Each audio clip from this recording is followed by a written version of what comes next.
So a couple things I wanted to hit off first that we're coming up on, and that's May 4th and 5th. We have the 7QP event going on, and anybody that wants to get on the mailing list, just with this is a separate mailing list than the regular PRA mailing list for how do we end up coordinating this. So this is a day expedition out to the Ochocos, and we end up working the 7QP event from on top of a 5,500-foot mountain. So if you can, send me an email at w7ris@arrl.net. The next thing that's coming up is CPAC, and that's our Pacific Northwest Convention that's going on. I think it's through the May 30th, the end of May, and then the first first day or two in June there. And there's lots of things that goes on there. There's training classes, there's forums, there's uh, uh, you have vendors in there. So if you want to get your hands on some equipment that you're thinking on buying, usually you can get in there and play with that. They also have a swap meet going on. There's banquets and just all kinds of really cool nonstop ham stuff going on there. It's good to get involved there. The next thing that involves our club here, and that's field day. That's June, the end of June, June 23rd and 24th. Always get dinged on that because whenever it falls on the 23rd, well, that's my wife's birthday, so I have to make up for it in serious ways. But we have everything kind of put in place now for using the Willamette River uh, Park down there, City Park. And so that's all reserved for us down there, a section out there for hosting our event. So those are the main things that I got to explain here. So let's jump into the old presentation here. We're going to talk a little bit about last month or so. I guess it was last month. We talked a little bit about lead acid batteries and lithium batteries. And this is a little program that kind of compares the two different batteries in a lot more detail than I could in a big discussion. And mainly I'll be going about all the good things that go on with lithium batteries. But you also, when you go buying lithium batteries, it's not like just buying a lead acid battery. There's a lot of other little things to consider there, but uh, for bang for the buck, for the amount of energy they store, they're really an incredible device. And I think everybody's been hearing a lot about what's been going on with lithium batteries and trying to find supplies of lithium and cobalt and all the other chemistry that goes into a lithium battery. And then there's also lots of discussion about new types of batteries that are being evolved at this point in time, and we'll touch on that just a little bit. So we're going to have a little different types of lead acid batteries and lithium batteries, just a real quick discussion on that. Discussion on how to charge lead acid batteries and lithium batteries. There's totally two different methods for charging these devices. When you have lithium or lead acid batteries that have one thing that we've been using for a lot of years, and then we need to make sure everybody gets an introduction to know that when they do buy and get involved with lithium batteries, what it takes to properly charge those things. Applications for lead acid batteries and lithium batteries. We'll just touch on that a little bit and selecting the right lithium battery for the right problem that you're trying to solve. Okay, so just a quickie, lead acid batteries, they're a rechargeable battery, so you can, pull energy out, you can put energy back in, you can pull it out, you can, back and forth. So it's a box that you can end up storing all of that power in. So lead acid batteries have been around since the early 1880s. Not a whole lot has changed. The same basic concepts, but back in those days, the manufacturing capabilities were pretty primitive. So to catch everybody up to date here, the one thing that has gone a long ways for keeping lead acid batteries working is a whole lot of improvements in manufacturing methods, improvement in energy density, getting more energy into one of those lead acid batteries, extending the life, getting a longer life. And also if you get longer life, then you also get a battery that's more reliable. So all lead acid batteries basically consist of a flat lead plates immersed in a pool of electrolyte. Now, the bummer about that electrolyte is that that electrolyte is water and sulfuric acid. So all of those things, as far as the lead and the sulfuric acid, that's not very good for our consciousness that we have now about our environment. So batteries are constructed of several single cell connected cells connected in series. So each one of a good old lead acid battery, one cell of that is always good for 2.1 volts. That's what it's going to produce.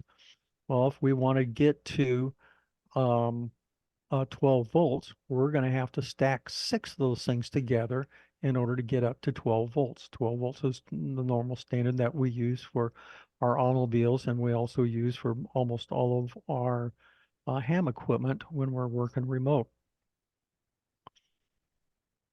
So here's kind of a little picture of you have a positive set of plates and you have a negative set of plates, and you got these little battery separators in between that.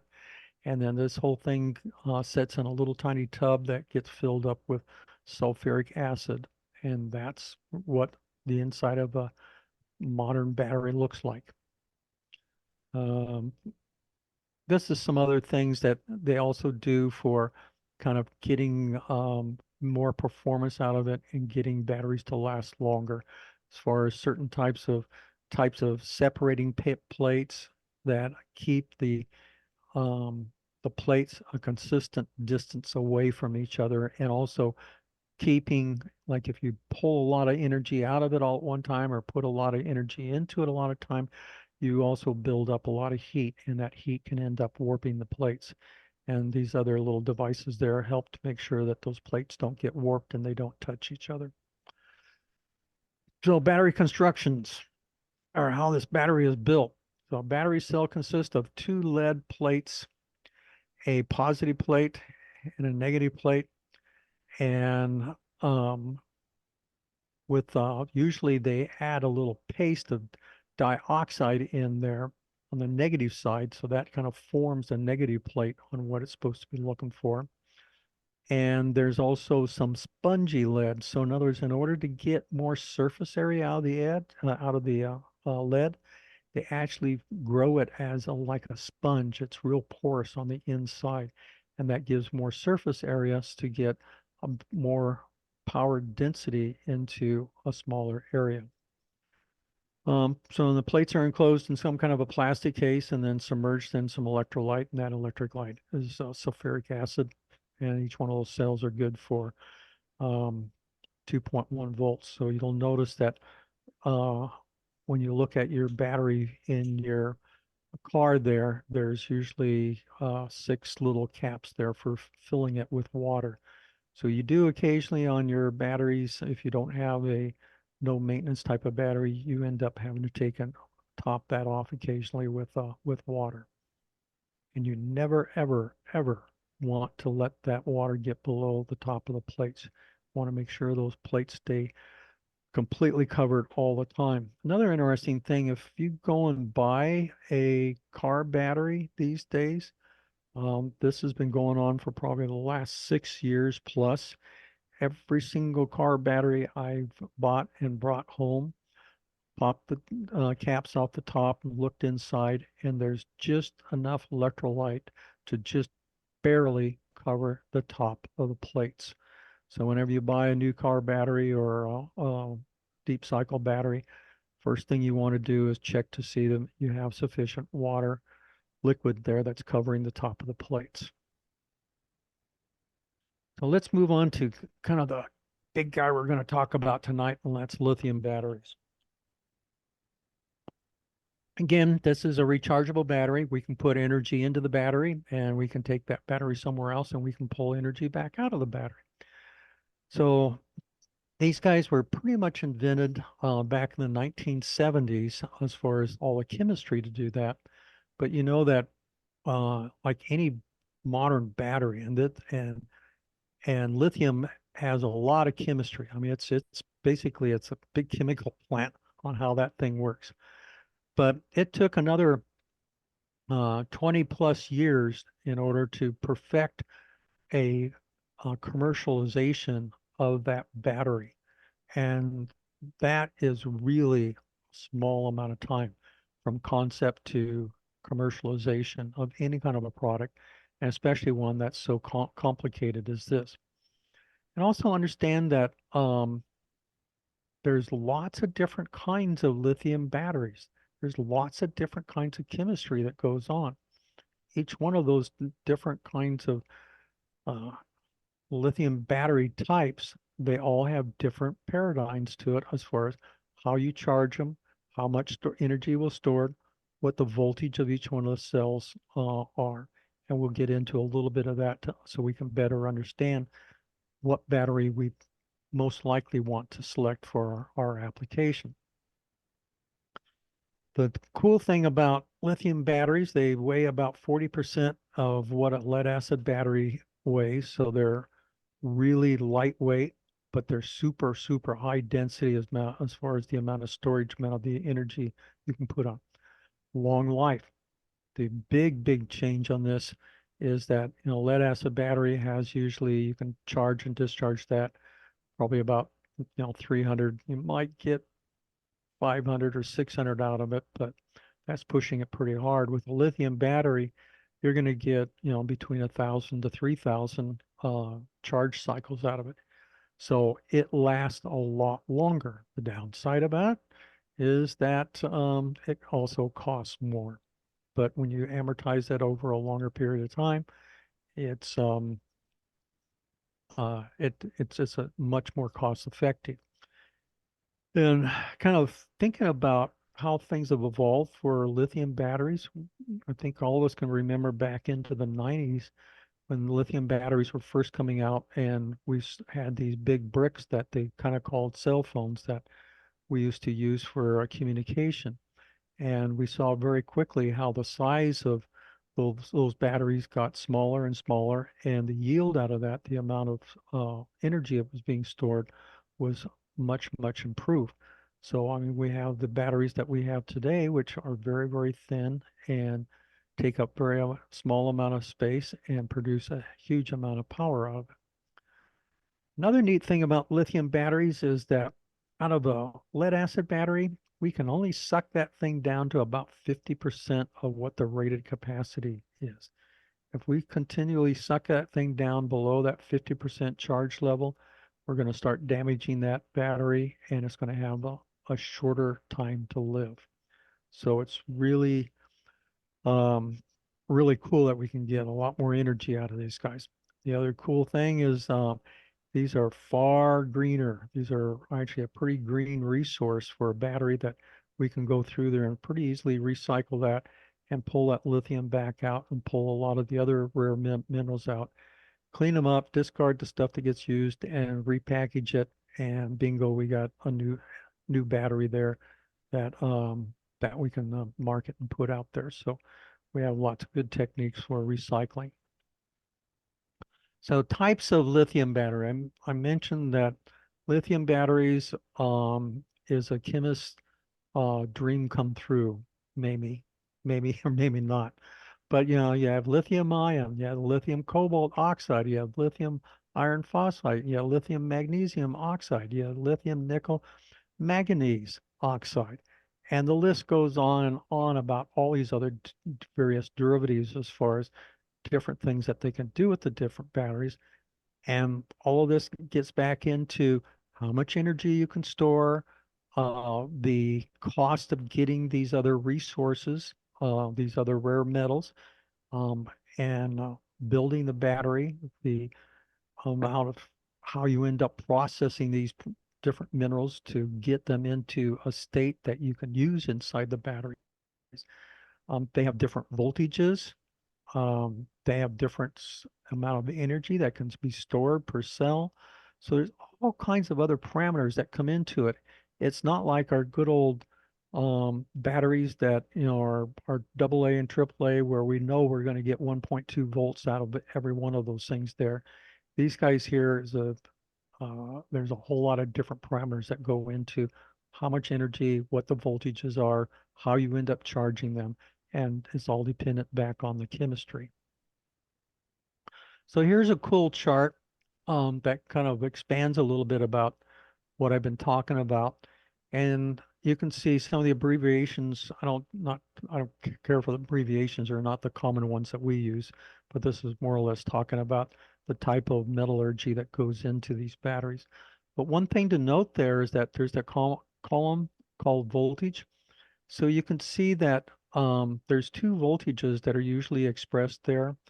The first voltage is um, the standing voltage. In other words, on any type of battery, you have a voltage that you charge it to, and it goes up to a certain higher, relatively higher voltage. Once you disconnect your charging process, that battery, and there's nothing else going on, that battery will drop in voltage and it will drop by some percentage generally. And that is a standing voltage or the rated voltage there, or the voltage. So one thing to look at there, you'll see a pretty high voltage for the standing voltage, and you'll see the one that's a fully charged voltage there. So we'll get into what all of that kind of means. The next column over, application, you can see, lithium cobalt, been used forever there in cell phones. Lithium ion, that's an old standard that's been used in power tools. Um, the lithium nickel manganese cobalt oxide, that actually gets used in vehicles, and they're spending a lot of time dithering with that, trying to come up with better ways to cheaper ways of resourcing these rare metals and how to package them to get more energy out of it. And the last one there, that lithium titanium tantalite, um, is used for like grid storage. So that's something that's starting to come online where, we have the ability for solar energy and for wind power, but we don't have any way of storing it. And they're coming up with these great big boxcar sized batteries that this energy can get stored in it, and then with inverters get pushed back out onto the mains that we all use when we need energy during the nighttime. So let's get into the old proverbial stuff, lithium types versus voltage. So each battery chemistry has its own operating voltage. So like I listed off a mouthful of different kinds of chemistries out there for the lithium. Every one of them there has a different amount of voltage that it produces. So usually it gets expressed as those two numbers that I talked about. The first one is 100% at rest. So that's when a battery has been completely charged and set for about 1 hour and without anything going on. And that'll show the resting voltage that it has. The second number is the charge voltage. So this is the voltage that is going to maximum that is going to charge up to. But once you disconnect the charging, it will back down to the rest voltage. But you also have to think about this. If you have something that basically has a charge voltage of, 18 volts or something like that, I don't know that you want to end up slapping that thing onto your ICOM or flex radio for a 12-volt supply. That might be just a tad over what it can end up taking out there. So you have to select a battery chemistry that works well. So let's go for lithium ion. Has a charge state of 3.7 for rest, 4.2 for the charge, or if we put it in a 4-cell pack, it's in series to get into our 12-volt domain. That gives us 14.6 volts of rest, 16.8 volts at charge. So that's a little on the high side for most ham equipment. I would be a little bit concerned about connecting up to that. So it kind of seems like lithium ion is not a good match for us. Now let's look at our lithium phosphate. Charge state is 3.4, excuse me, our rest voltage is 3.4, our fully charged is 3.65, or in context of a 12 volt system with four cells in series, we end up with 13.6 volts at the rest, which is spot on for running any of our rigs. The max volts is around 16.4, which is a little bit high, but it's still within the range of what most of our ham rigs can end up handling. So I guess one thing I didn't mention was back on the lithium ion. If I dropped that to four or three cells in series, then that voltage drops down enough where it's like running into the 10 volts, 10, 11, 12 volt area, bottom of the 12 volt area, which is not enough to be able to run most electronics that we use that are 12 volt, about 12 volt needed. So let's take a little look inside and peel the layers back on a lithium battery. Kind of interesting that lithium battery is really just a whole bunch of sheets of different kinds of mylars, separators, um, conductive mylars, um, and there's some little really thin paste on the inside of that thing that actually has the electrolyte in it, that actually has um, the lithium magic grease in there. And you can see that in the manufacturing context, you're not manufacturing a whole bunch of parts. Really, all you're doing is just taking a whole bunch of these different kind of layers along with some paste and rolling it up on a roll. When you take apart, like let's say you have a drill, electric drill, if you've ever taken one of the battery packs around that out of that, looked inside, all you find is these little tiny cylinders in there. All of this new technology all comes with just basically these cells are little round size, looks like big oversized D cells or something like that. But the manufacturing capability means that they can roll these things up very, very inexpensively. It does not take a whole bunch of critical stuff, critical manufacturing processes to build these batteries. It's a very, very simple, almost idiot-proof method for doing this. When you got the chemistry right, uh, that lithium paste there, once you get all that chemistry done, it's really simple to take and build these batteries. So let's look at it. We'll grow this thing a little bit more. You can see these little yellow guys along the side. These are individual batteries there that are probably, producing, 3.5 to 4 volts on them. So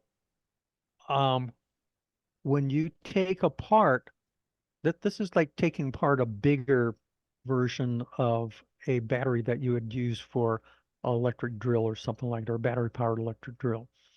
This scales all the way up to like if you have a regular car battery, if you have a jumbo um, huge battery, when you take it apart, they are all made out of individual cells, and that's the way they're packaged.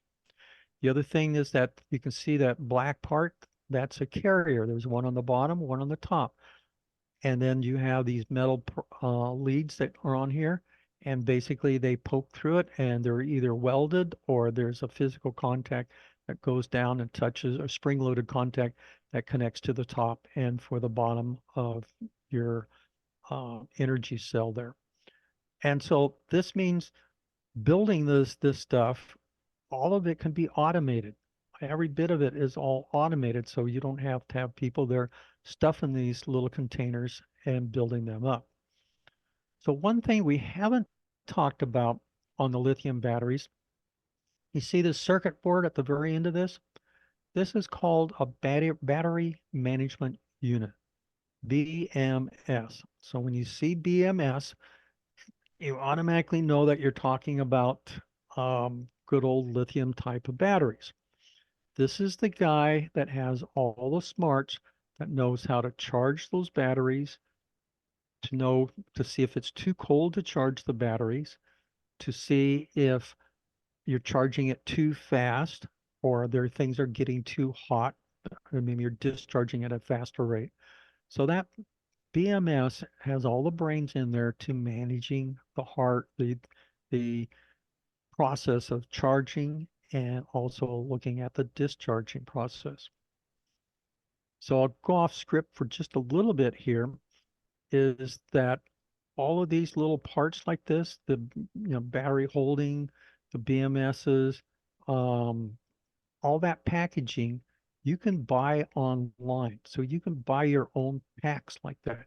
You can buy them and wrap them up with tape and solder leads onto the top of your batteries and build your own. You can you can build or you can buy BMSs that have a whole lot of different smarts into it, and we'll talk about that in a little bit. So if you're a kit builder or want to do it yourselfer, all of that is available to you. So large lithium batteries made up of a number of those small lithium cells. In fact, inside your Prius, if you pull the top of the Prius off and you look at the battery pack that's underneath that, get into that, all of them are made up of all these little tiny, actually they're bigger than that, but they're just made up of these lithium cells. And they're put in series and parallel all through that to to match whatever voltage or whatever amperage you want to end up getting out of it. And again, that battery management unit is the guy that has all the smarts for doing the charging of it. So let's dig in a little bit deeper on that BMS. So it manages charging, discharging of battery, and BMSs can, depending on what you buy, it can manage things all the way down to the cell, or it can manage things to just a pack. So it protects the battery from operating outside of a safe operating area.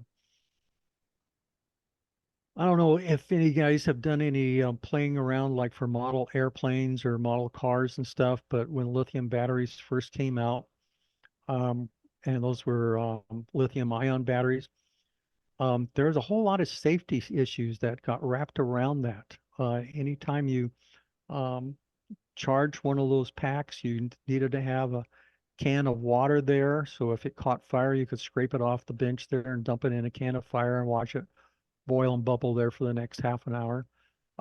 They also had hot blankets you could throw over it to capture it if it catches fire.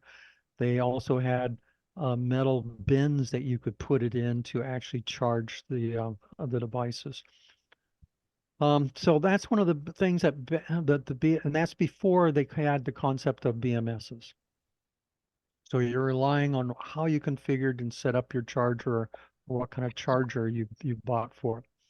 So your good old BMS is there to figure out your total voltage as far as when things get charged. You buy a smarter BMS, it can look at individual cells. So there's another part of this on the charging. Once it gets the bulk of everything charged, a smart BMS will go look at individual cells and see if any of those things need to be topped off or need any adjusting, a little extra power put into those things. So they all start off at the same charge rate. So that's something that a smarter BMS can do. Also for temperature, we know that when we discharge things fast, we create a lot of heat. If we charge things real fast, we can dump a lot of heat into it. And so that'll handle any temperature issues as far as mitigating how much power you can pull out or put into it. Temperature is a big deal for lithium. We know that we can't take that below 32 degrees for charging, and it will track, it'll shut off the charging, prevent you from charging. And then smarter BMSs or smarter batteries actually have a heater built into that, and that'll, when it gets down to 34, 35 degrees, that heater will kick on and keep that whole battery pack warm enough so it can be charged. And that'll cost you between 3 to 5 watts for that charging process. Um, let's see. Oh, yeah. So all the charging current stuff, it manages that. If it sees too much current going out of it, it'll open things up and shut things down. State of balance charge. So this is a balancing process that a smart BMS will go through there and tweak the cell to make sure that they're all at exactly the same charge rate. Most BMS are pretty dumb about setting up battery limits. So there's dumb ones out there, or you pay something a little more money and you can get smarter BMSs. Some BMSs are very sophisticated with communications, be it either a CAN bus, that's a wire bus, or it can communicate over Bluetooth or Wi-Fi, and to the point where you can get in there and you can tweak all many or all of those settings for performance. So the BMS you buy, you can tweak it to the exact chemistry for the lithium batteries and whatever kinds of performance criteria you want to set up to make sure that thing runs healthy and wise and works correctly. It's a real cool thing. I just absolutely amazed at some of the stuff that you can walk into a large commercial building that has has a bunch of lithium batteries in there and plug in, and you can see what every single battery, every single cell is doing in that entire operation. So the nice thing about it, this guy here, when you have that kind of granularity, you can see when a cell is going bad. So if it gets down to a certain point, you can pull that battery back apart and just replace the cell that is having problems. You don't have to replace the whole bloody unit there. So let's talk a little bit about uh, state of charge for good old lead acid battery. So I'm going to pick something around, if you discharge a lead acid battery down to about 50%, that's the end of its life there. That's as far as you could go. So that gets you down to about 12.06 volts, down to 12 volts. So that's the end of the 12 volts, and that starts getting really sketchy at that point in time and being able to operate very much ham equipment at that point. So let's compare this to a lithium phosphate. So we'll go right in the center of that thing and we'll pick the 50% column. We'll move across to the second row, which is the for a 12 volt system. You're going to have 13 at 50% discharge. You're going to have a voltage of 13 volts. 13 volts. That's plenty of power that you're going to have to be able to operate your equipment, and you've only run through half of your budget for power consumption. And so we'll drop just down to the 10% area. So if you only have 10% of the power left in your battery there, you're still at 12 volts. So that gets down to the marginal level of being able to operate. But you can see the big difference that a good old lithium phosphate battery provides you for operating ham equipment. Okay, let's take a little more closer look at charging processes. So here we want to take a look at what's different about charging lead acid batteries and charging lithium batteries.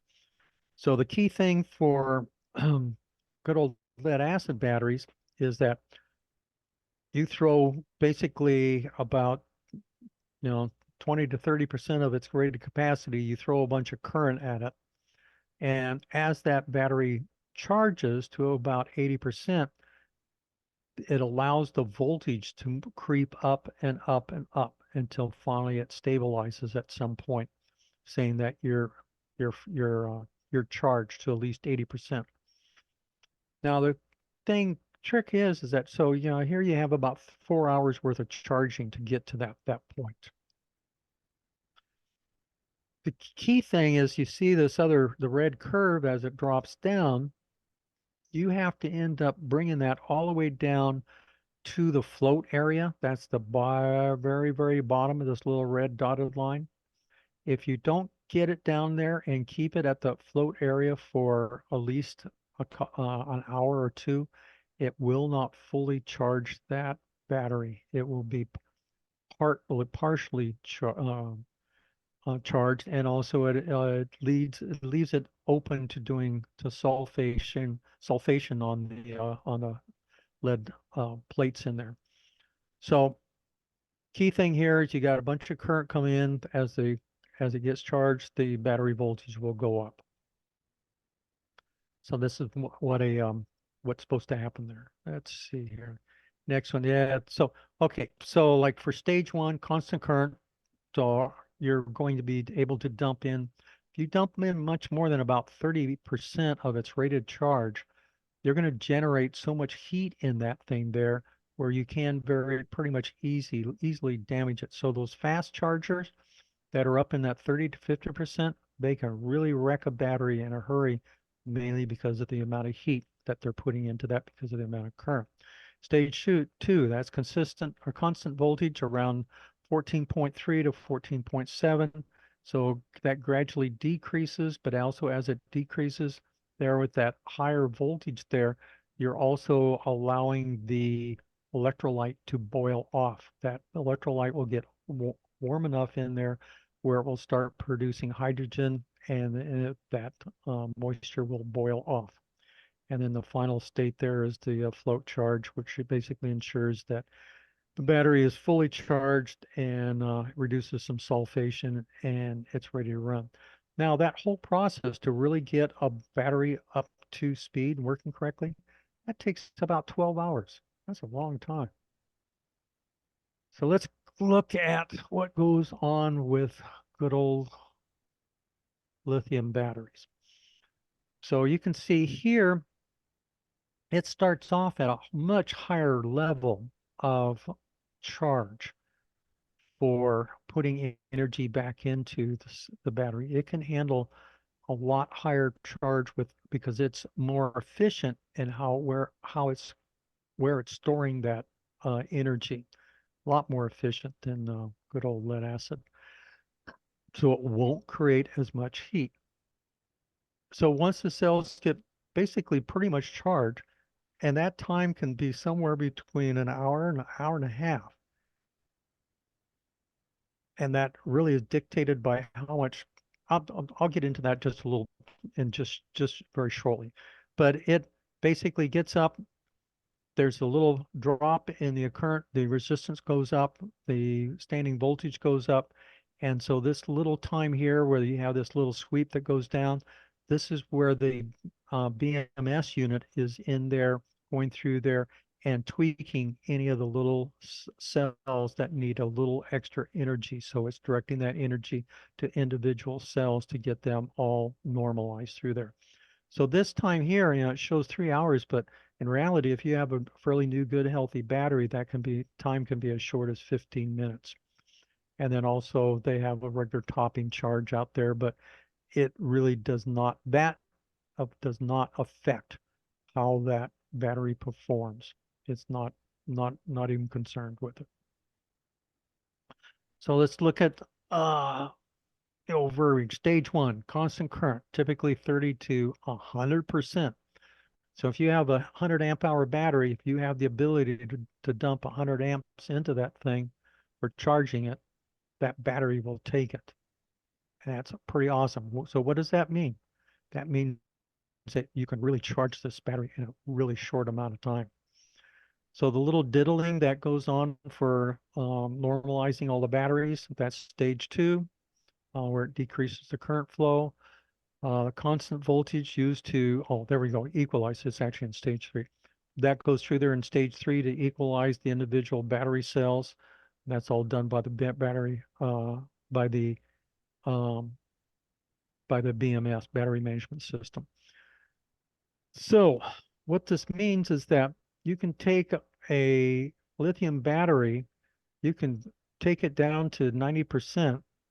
If you have the means to put the power back into it, you can recharge that battery in probably a couple hours. If you don't have the means to put it in, it might take you maybe, if you're running at 30 or 40 or 50%, it may take 5 hours.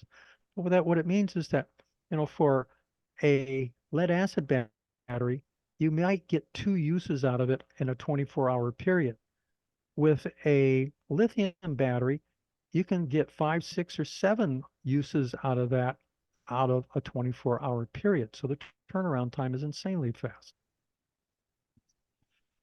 The key thing for lithium batteries, you got to have a charger that is specific for the battery chemistry, or a really smart charger that you can configure to match the specifications for that particular chemistry. So you can't just use a regular old lead acid charger. People get away with it, and but it's only going to charge that battery. You're only going to be charging it to about 80% of capacity.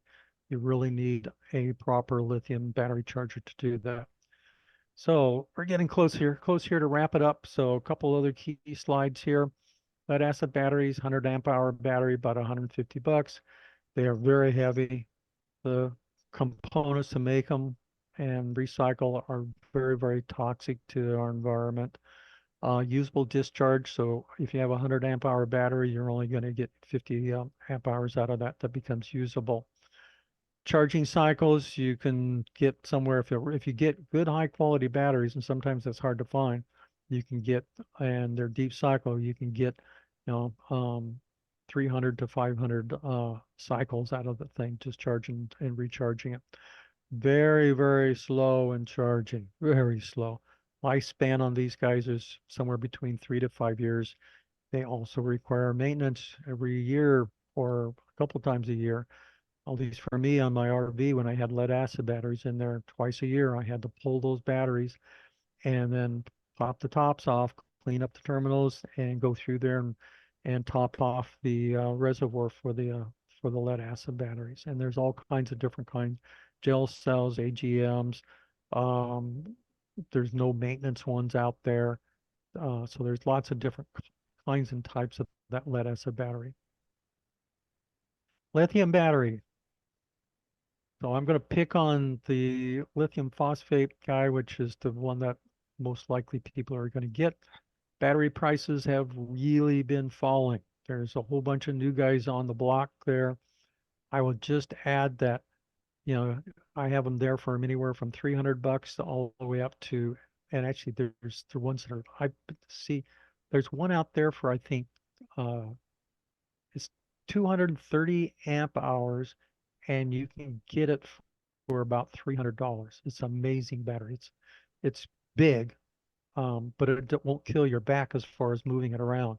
But the storage capacity is insane on that.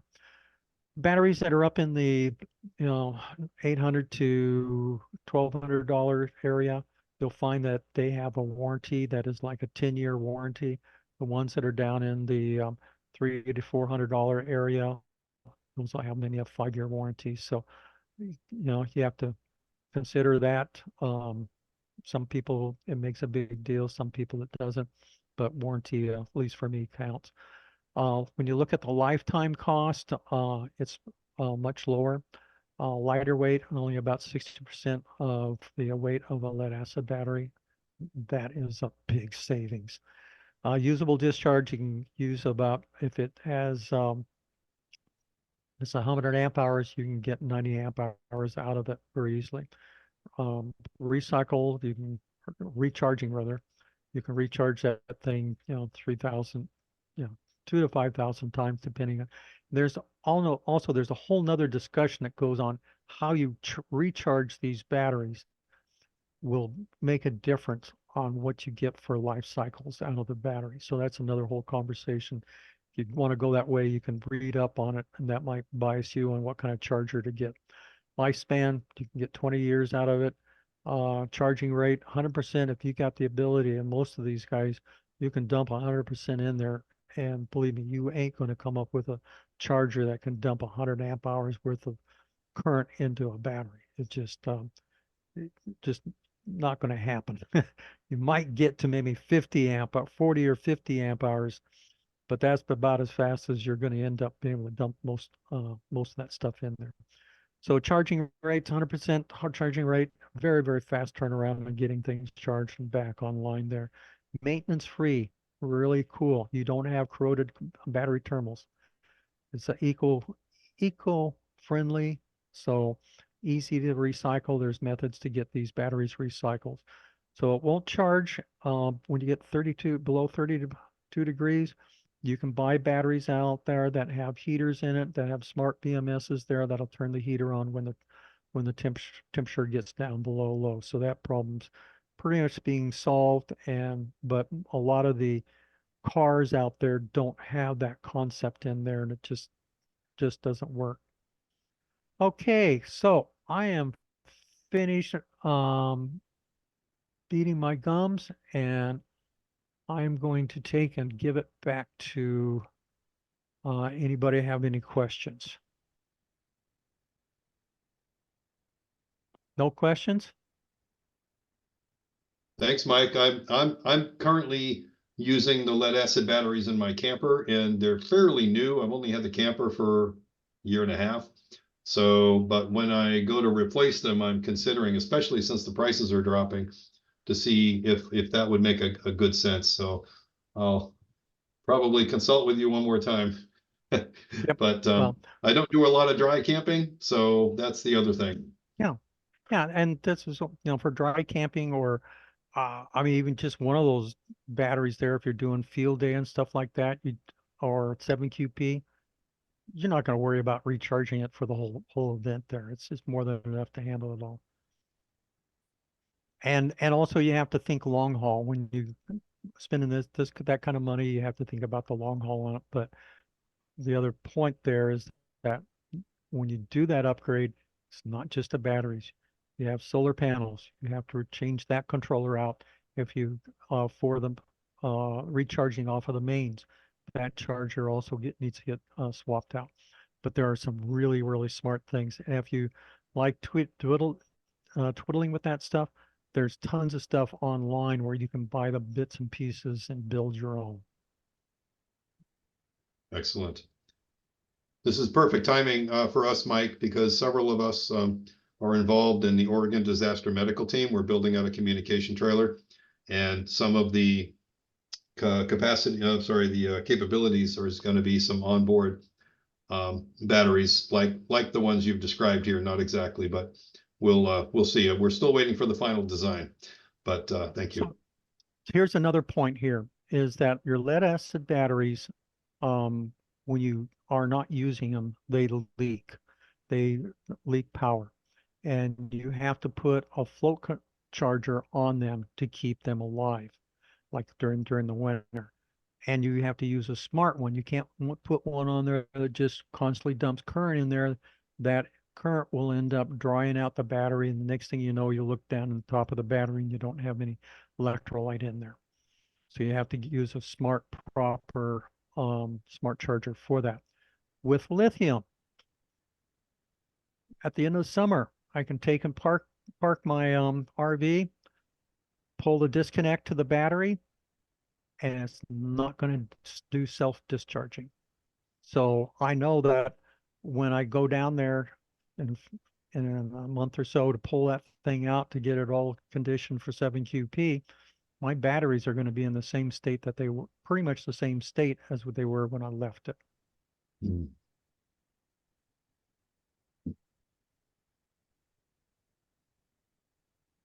Excellent. As always, really good information that if it doesn't affect us today, it'll affect us somewhere along in our ham career. So thank you, Mike. Any other questions for Mike on this topic?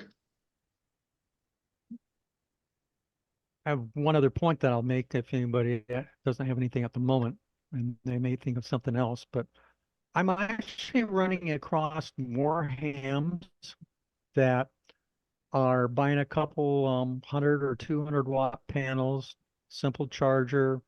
They have some extra batteries sitting around, usually lead acid batteries, and they use that to take and run their ham shack. And granted, it's not going to run a uh, an amp or something like that, but you have 12 volts in your ham shack in case of emergency. You don't have to worry about generators. You don't have to worry about anything like that. You got 12 volts there to take and run your stuff in the ham shack. So I'm seeing more and more guys that, because it's simple to do, it gets you some knowledge. So if you ever want to build onto that, you have the knowledge to ask the right questions and know what it means to take and run off of solar. I used to play a lot with nickel cadmium and nickel metal hydride and had to deal with the memory effect on those things. That was Yep. what I kept thinking Yep. about. Yep, if it's a different chemistry, and nickel metal hydride had a horrible memory problem. Yeah, it did. And those batteries, you had to completely, every once in a while you had to completely discharge them to erase the memory and then recharge it back up. And that whole process takes all night long. Mhm. So if you needed them in a hurry, it wasn't going to happen. Yeah, ironically, we would also have little packages that they could slap in and just grab some batteries from the local store instead in case they needed the product in a hurry. Yep.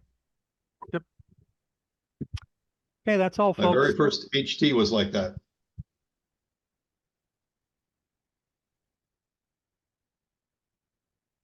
Thanks, Mike. Appreciate it. A lot of good Thank you, info Mike. there.